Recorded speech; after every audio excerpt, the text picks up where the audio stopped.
आज जत तालुक्यातील आंबेडकरी चळवळीतील आमचे ज्येष्ठ मार्गदर्शक प्राध्यापक श्रीकांत ओवाळ सर, संभाजी चंदनशिवे साहेब, त्याचबरोबर अमोल साबळेजी, सर्जेराव उबाळे, उषा माने, अरविंद चंदनशिवे, राहुल चंदनशिवे, आमचे पारधी समाजाचे नेते अनिल पवार, शुभम उबाळे, या सर्व आंबेडकरी चळवळीतील राबलेल्या झिजलेल्या कार्यकर्त्यांनी ज्यांनी या जत तालुक्यामध्ये फुले शाहू आंबेडकरी चळवळीचा झेंडा हा सातत्याने आपल्या खांद्यावर घेऊन काम केलं,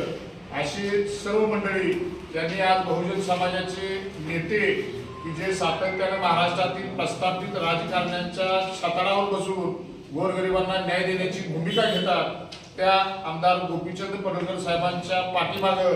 जत तालुक्यातील आंबेडकरवादी चळवळीची ताकद त्यांच्या पाठीमागे उभा केल्याबद्दल मी भारतीय जनता पार्टी अनुसूचित जाती मोर्चाच्या प्रदेश उपाध्यक्षाला त्यानं आमदार गोपीचंद पडळकर साहेब यांच्या वतीनं आपल्या सर्वांचं मनपूर्वक अभिनंदन आणि आभार मानतो। येणाऱ्या काळामध्ये आपण निश्चितपणानं हा बहुजन समाजाचा नेता हा 288 जत विधानसभा मतदारसंघातून उभे आहेत, त्यांना मोठ्या प्रमाणात